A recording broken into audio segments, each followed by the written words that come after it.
Welcome back to another week on the small holding, and we're starting off with a poodle chicken, unfortunately. So she doesn't look too good, so we've brought her into a stable, which is the horses are out in the field at the minute, so she can have some peace and security in the stable. We're giving her some water and her own feed, and we'll just have to keep an eye on her and see if she picks up. I think she went broody, and you know, she's just been sat around, and I feel like she might be a little bit dehydrated. So we'll see. She's having a good drink now. Grace is offering her this little makeshift water tub that we've got. It's just a tin. So we'll keep an eye on her, keep you updated throughout the week. I'm doing my usual glamorous job. The field is empty now of poo, so that's good. But while I've been out here, I've noticed that the pigs, the little swines, I always say that and it always makes me laugh. Laugh at your own jokes.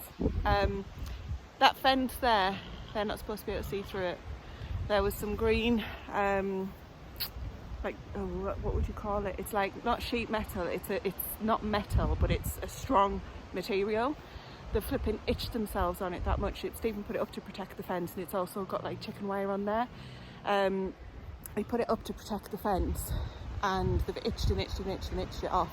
So I've just rang him, SOS, and said, you need to get down here sharpish, because they're starting to chew through what's there.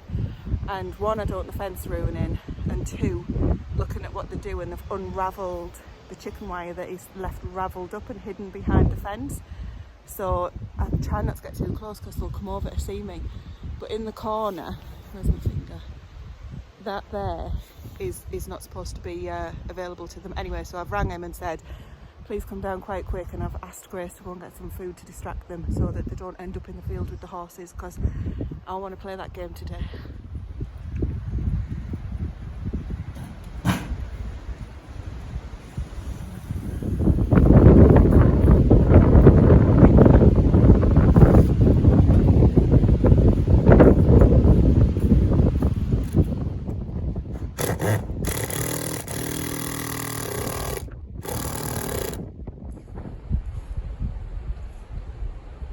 One thing about Mr. C, resourceful.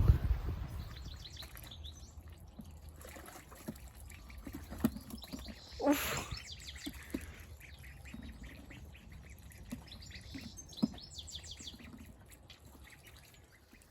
So I'm just about to show you tonight's project. So I've set myself a list for something to do every day, and there's no reason why I shouldn't be able to achieve it.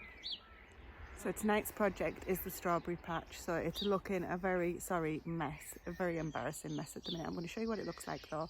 But first, literally, I had the first harvest of asparagus just the other day, and there was a few that were like just really small, not ready to harvest. And this is 2 days on. Look at this, how crazy asparagus grows. It grows so quickly. Now excuse the weeds, which grow almost as quickly as asparagus, but look at these are just flying up. So before we get started with the strawberry bed, which is this bed here, I'll show you it properly shortly, I'm going to go and check on the hen. This morning she was no better, no worse, just the same. So we'll go and see how she is, make sure everything's okay, and I need to get tea started. It's outdoor cooking tonight. I'm doing lamb meatballs with asparagus. We're not having any extras. I think we've eaten enough over the last week or so. The kids can have pasta if they want, but we're not going to have any extras tonight. Then I'm going to come out straight after tea and get started out here. There's the motivation. I can't wait until the end of this week to see how we get on, and or how I get on with all of these lists, because the thought of getting all of this veg plot here tidied up and ready by the end of the week is just so motivating in itself. Let's see what the end of this video looks like. Right, hen time. Well, she's no better, no worse. So she's got the food, she's got a water here, which Grace was refreshed when she got in. She got in before me. How you doing, lady? Hey? Keep an eye on her. Believe it or not, this is the after shot. So where all the gaps are was full of weeds. Still got my trusty fork in there. But those gaps can be filled in because in this pathway here, the strawberries have been rooting themselves very well. So this will get pull out. I don't want to do it now, do it properly with 2 hands, and then we shall replant them in all of the gaps around here. But there's the odd nettle. I'll allow that for now, but this was a full bucket and a full wheelbarrow worth of weeds, so a good job done there. And you can see they're starting to flower actually. I hadn't noticed that until now. And that's the cardoon, well 2 that I put in last year. So the next job I need to get done in this bed is to chop this down as well. I'm going to chop some off actually and take it down to the pigs because nobody's fed them yet. What a beautiful night it still is. So I have replanted some of the strawberry bed over there, and I've also had the strange idea that I'm going to do the first bed as we walk in. So this bed here, let me turn you around. This bed here, I've put some of the runners in along the edge because I thought that would look nice once they grow and they can sort of droop over the side, and the mice can eat them too. Yeah, I just thought it'd look nice along the edge and it would prettify this bit, and we can just come in and eat strawberries while we have a wander around. So I've got done my list for the night, which I'm really pleased about, and I've had a check for what I need to get done tomorrow. Stephen's busy in the barn digging out the last of the sheep pen because before they went out to get the grass to get the milk to come through, we started on the sheep pen, which you guys saw, and there's just one part left that he's been working on because they're coming back into lamb. So it's easier to have them inside to lamb just in case there's any problems, in case we need to get the vet, in case we need to get hold of them easily after they've lambed or while they're lambing, and we don't want to be chasing them around the field if we can help it. It's just easier to keep an eye on them basically, and also, you know, it stops any predators or anything that might happen like that, which unfortunately does. So we're going to get those in. They're due anytime from this weekend coming, so it's only Monday night now. But yeah, they're due from this weekend, so you can see the milk starting to come through on 2 of them, so they're definitely pregnant. Don't know about the other 2, we'll wait and see. So it's going to be a bit of lamb watch this week as well. So I can see Stephen's just coming back now with a barrow. I'm going to see if he's done, and then we'll head inside for the night. I think that's about enough.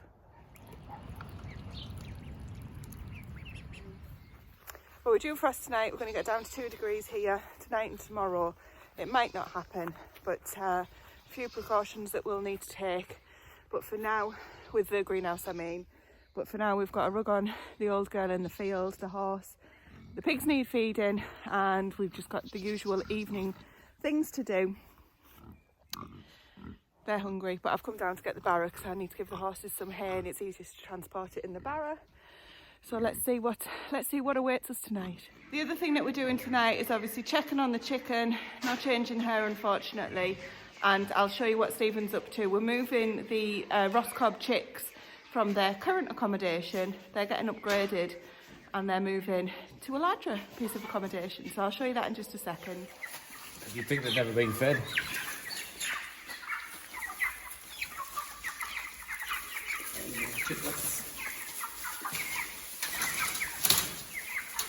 There you go, so they're now upgraded. They've gone from the smaller rat-proof, thankfully, Stephen made this just a little brooder, to this was an old greenhouse that we were given. We acquired this for free, and it's obviously got no glass in it, as you can see. We just literally replaced it with the mesh.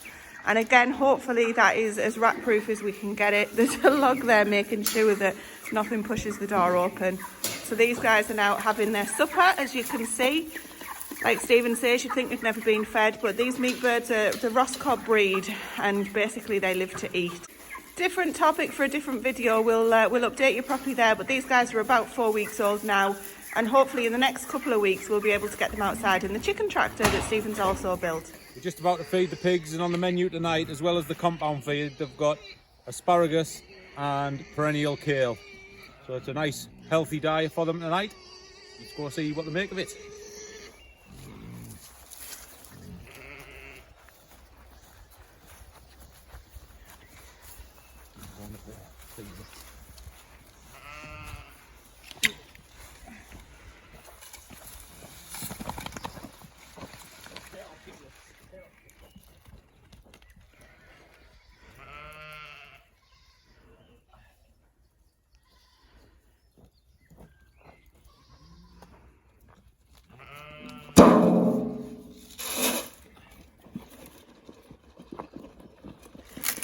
too used to this compound feed, but they will be at this when they finish that. And that rock over there is what you saw Stephen securing the bed frame type fence thing when I SOS'd him the other day because the pigs were getting through the fence. And these guys are just using it like a flipping football. They're just tossing it around as if it weighs nothing.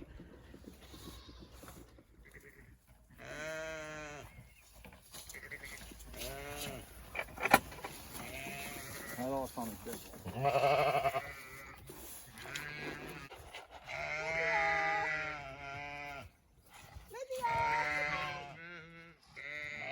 Grace, just bring a handful of that stuff with you. Just so the sheep can't check them. Just going to check the field water.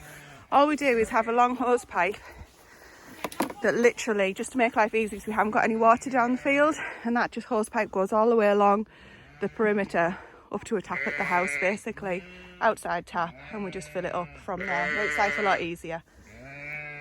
Time to check the sheep. This is Dolly, and we think she was caught first. One, because Grace saw it happen. Two, because she's actually got the most ink on her. And which one's which, Grace? Lucky caught second. Lucky, this one. This is Lucky, caught second. Again, you can see she's a little bit bluer. Then it's a toss-up between Barbara and Nettle. Are you having babies?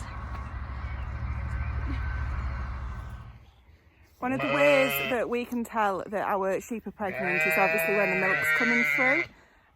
They agree with me. And the one that I showed you first, Dolly, is definitely, her milk is right through, so she's looking very ready. We aren't able to get ours scanned because the sheep scanners don't come out for just 4 ewes. Other years it hasn't even been 4. I'm getting tickled. So we just have to go off hoping that the tup has done his job and hoping that the girls have let him, and also knowing how many days it is. So we go on about 147 days for our girls, and we are there on, what day is 147? Saturday or Sunday. So this weekend, which is why we're getting them back in the barn, getting them ready. We like to get them out on the grass when the milk's due to come through, just because it helps bring it on. So we're actually going to put them into the paddock tonight because there's a little bit of extra growth there. You don't want them, well, we personally don't want them on too much lush grass, because that obviously can then upset the stomachs as well. So there's a little bit of growth in there, so it'll be nice for them. So Grace is just letting them in, actually. They're going to go through now. You've gone the wrong way, darling. No, she's seen. Now, in fact, I'm going to put a wheelbarrow in front of my veg plot gate, because these little curious creatures will get into the veg plot otherwise. We've just had a quick look at the sheep, and we think one of them definitely is not far off, so we'll get him in tomorrow night and maybe have a couple of little sheeplets on Saturday. Who knows?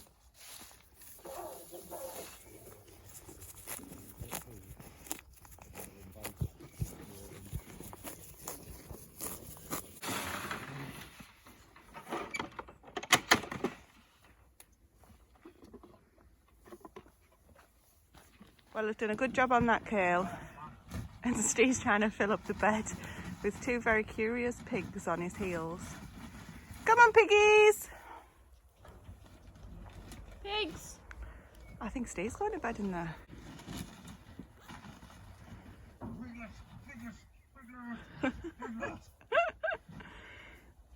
What's your head? Will it? Will it? Will it?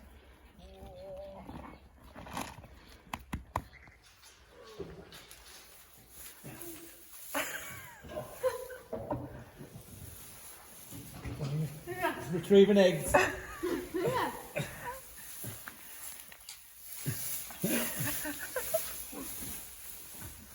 We had an escape. Right. Excellent. Just one more. Cool it off. Hand up there.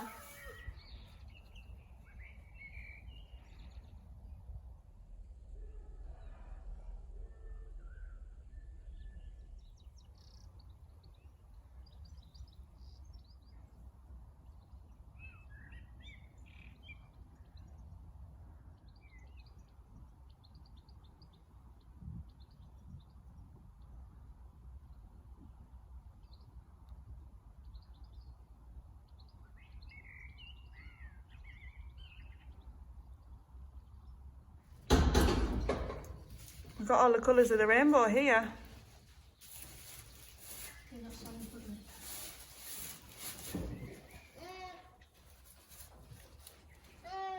Well, that's our first year. We had 3 successful lambs. Not without the drama though. She's been on and off since this morning. I've just come home from work and she was laying down and standing up and laying down and looked a bit too much in distress, so I thought we'd better investigate. And this little one here's tail was hanging out the back. So obviously it was breached and that's not what you want. So we had to go in and intervene and get him out first. He looks a bit weak and he was full of mucus and he's not breathing properly, but it looks like he's going to be the runt of the litter because she's not really bothering with him at the minute. She's had a good look at him when he came out, but she's not really bothering with him while these two were getting up. This one seems the strongest of the 3, this girl. Now this boy's just been on trying to get his colostrum, but we'll try and get them all on. I've checked for the milk and she's got loads of milk there already. So the most important thing now is to get the colostrum into them.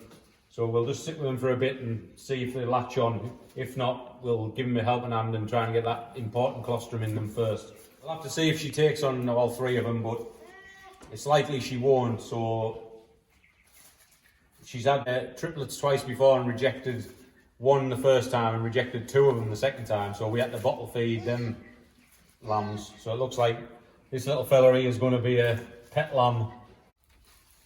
So we'll keep an eye on them for the next hour or so, try and get some colostrum and see how they do.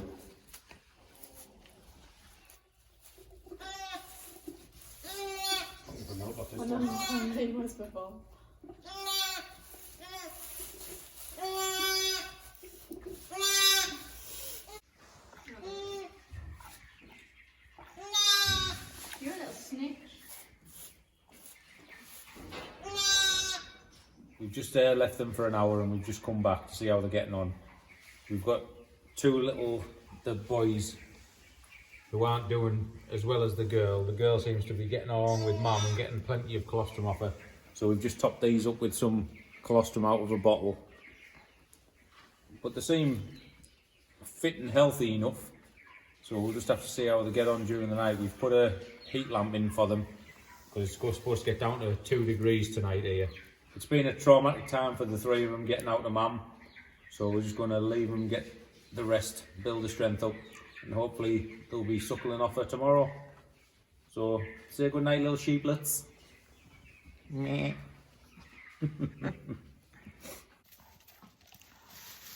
It's 3 o'clock in the morning and Grace and I have come out to do a feed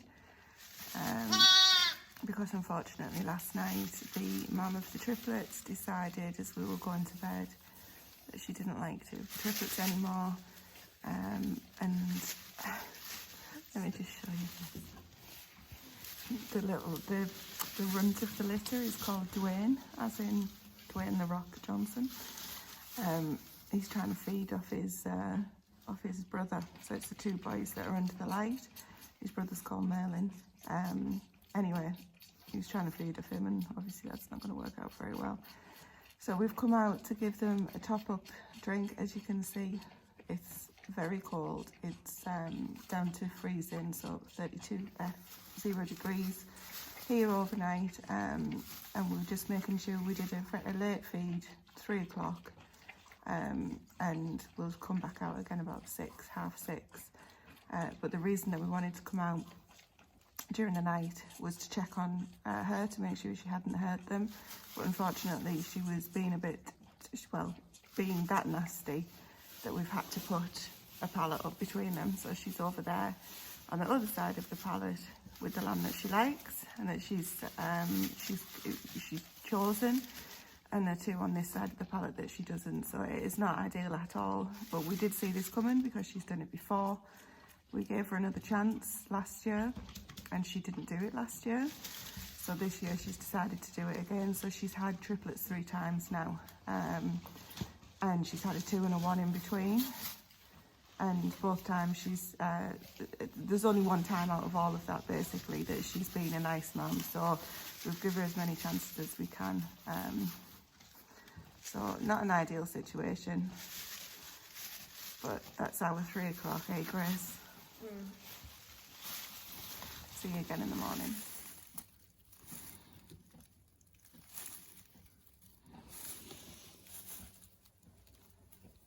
Twin.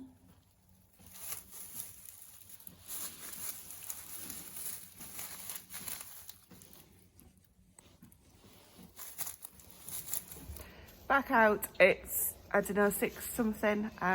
They were fine with the midnight feed or the during the night feed, and we've brought them the next feed out.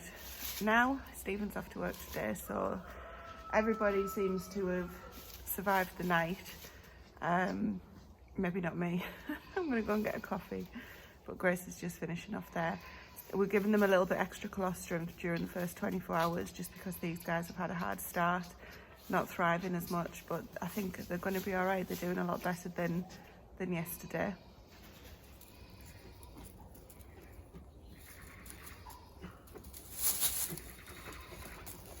Back home from work and back straight on it. Feeding time. You said I felt it. Dad, look at his tongue.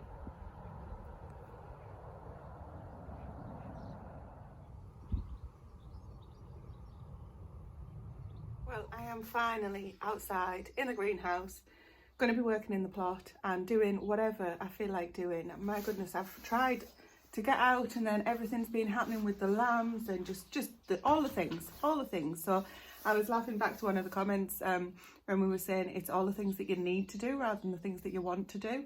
Well, I'm going to start classifying working in the greenhouse as a need because we need to eat. So I need to be out here. Anyway, I've just literally walked in. I've got a parcel to open. I'll show you what's in there in a second, although you can probably guess from the noise. And I just want to show you we've got a little bit of movement, but some of these are a little bit dried out. There's this is the squash that I was talking about. It's been drying out really quickly in here, but as you can see, this is actually the cucumber, Cassandra cucumber.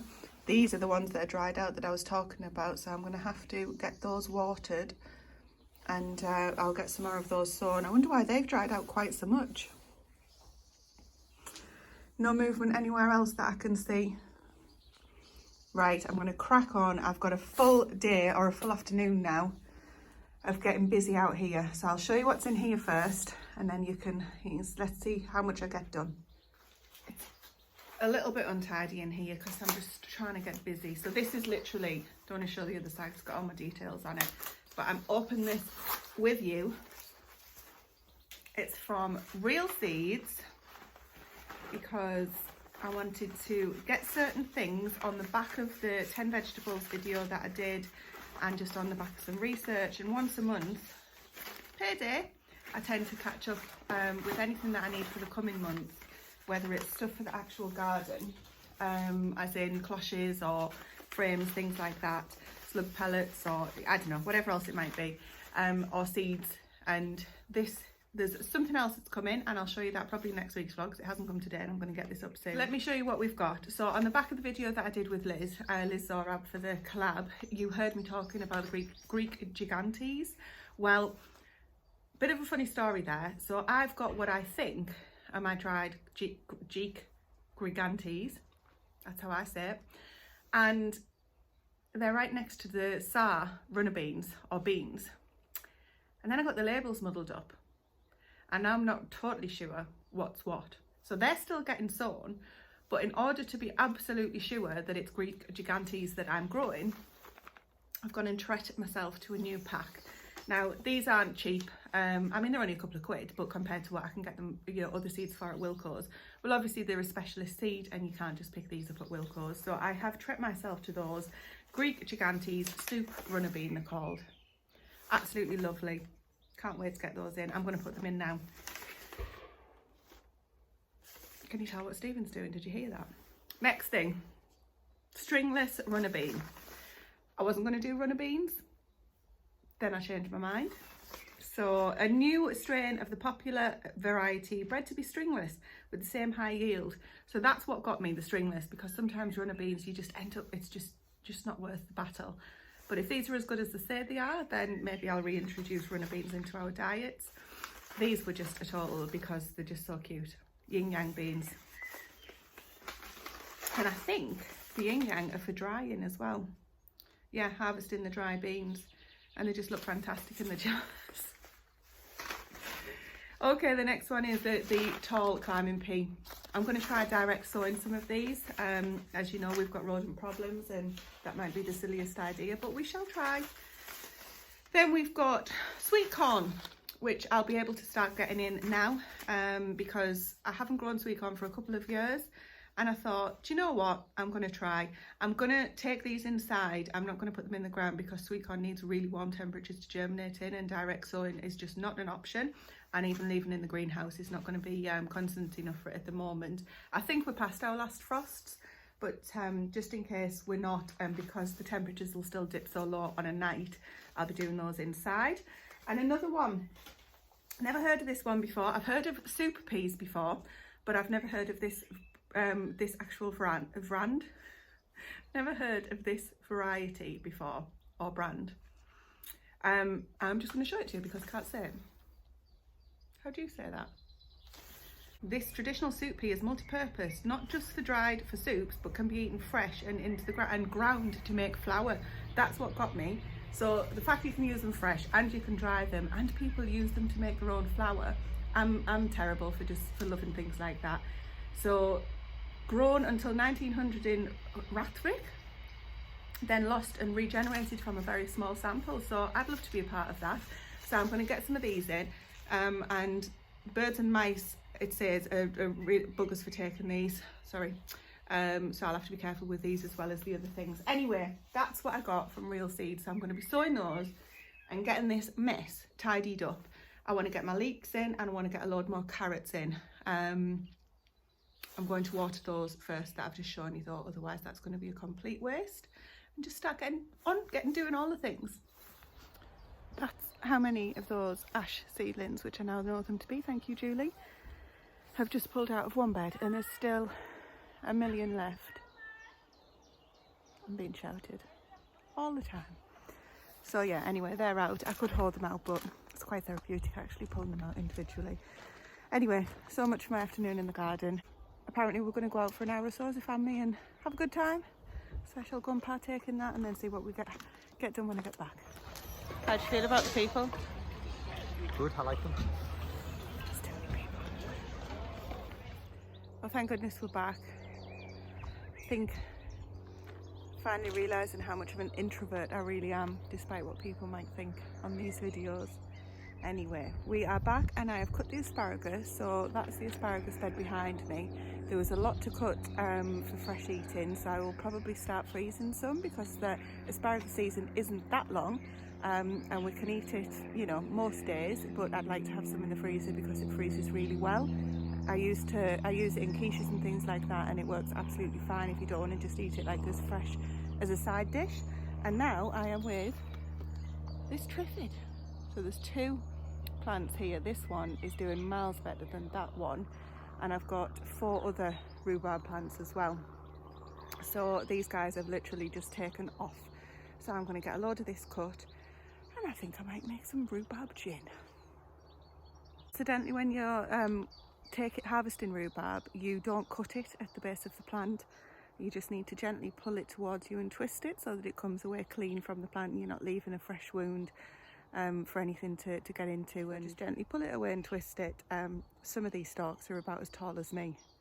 Slight exaggeration, but it feels it. So I'm going to give it a go and see how we get on. And I'm also going to have a look at this perennial kale because you just can't tell where that starts and finishes now. It's crazy. Look at the size of the trunk, I'm going to call it, the stem on this thing.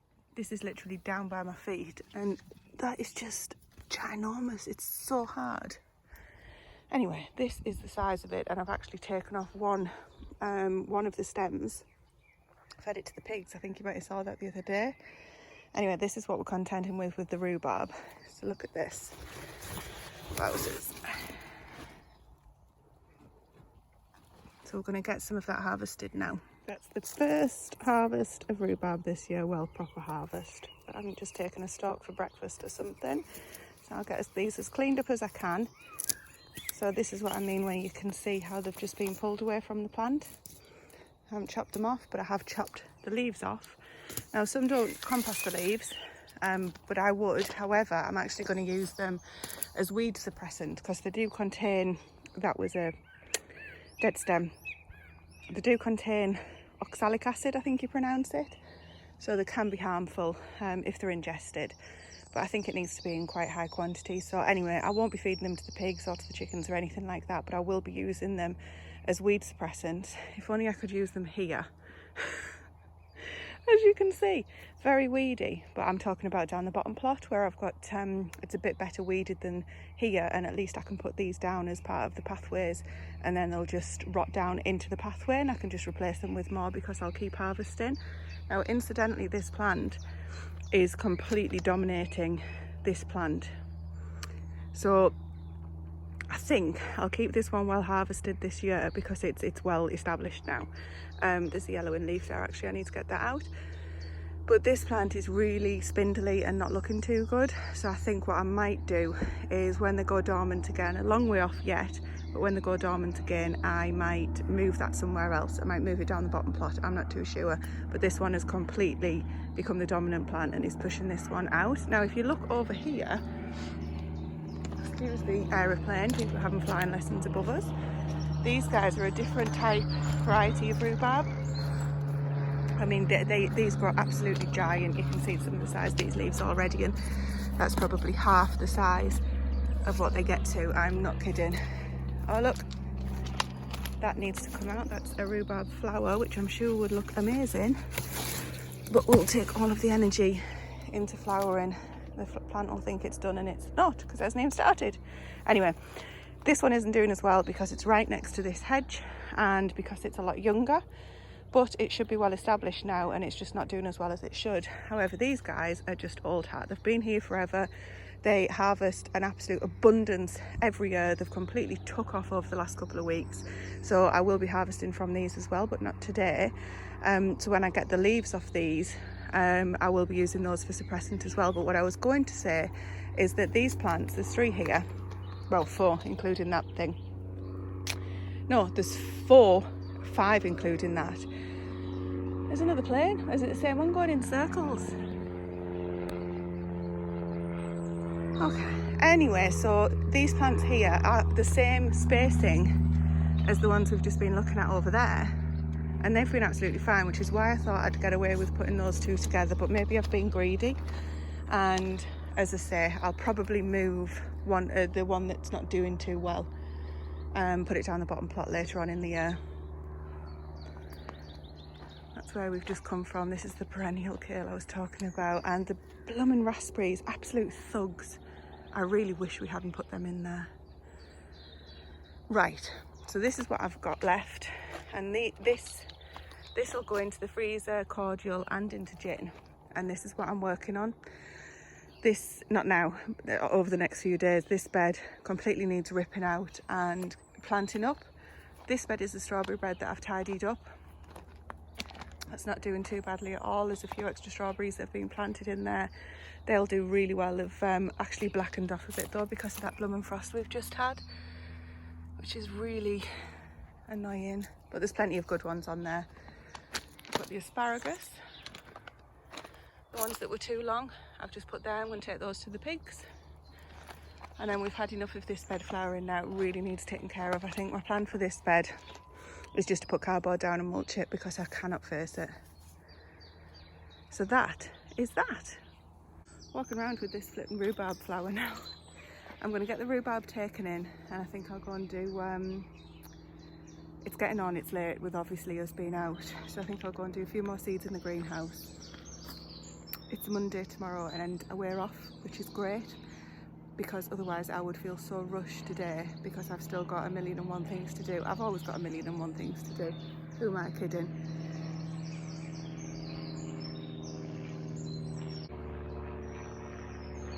I'm just going to have to keep talking because he's not going anywhere fast. He's certainly not speeding. Can you speed in a plane? Right, anyway, back to it. I'm going to get all of this put in and I'm going to do a little bit in the greenhouse, and then I think I'm going to sign off because then I can edit this video and start a new one for the new week, and that will be starting off with a full day off. So let's see what plans go awry tomorrow. How lovely is that blossom tree?